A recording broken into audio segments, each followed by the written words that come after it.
It's KLBK's What's Cooking with United Supermarkets dietitian Brenda Garcia.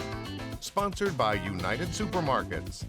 Here we are smack dab in the middle of fall, getting ready for a fun Thanksgiving. So while we are all busy doing that, I thought let's do a really easy one sheet pan meal. So we're gonna make some ranch chicken with Parmesan roasted fall vegetables.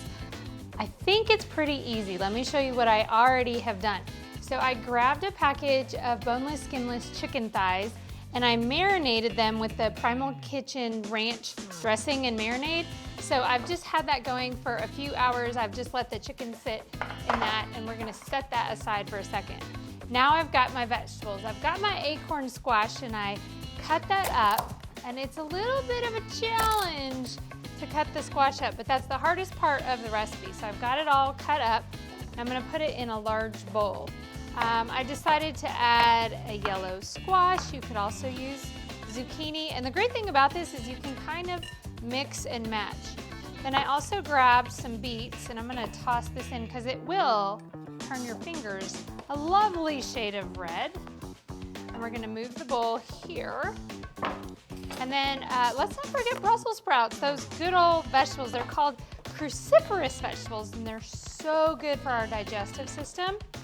And because I already did the hard work of cutting up the acorn squash, I let the produce department do the cutting on this one, and I already went to the fresh cut area and got them already cut in half and cleaned up and ready to go.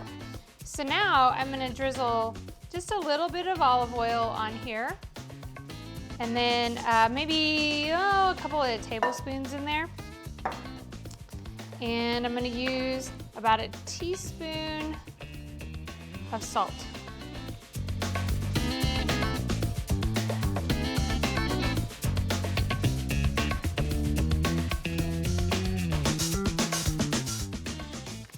Depending on what kind of salt or anything of restrictions that you have there, we're gonna do a little bit of thyme, a little bit of garlic salt. We're gonna put them out onto our cookie sheet. We're gonna put it in the oven at 400 for about 30 to 40 minutes till that chicken reaches an internal temperature of 165. You're gonna have an amazing, beautiful dish ready to eat for dinner. Everyone enjoy, and that's what's cooking.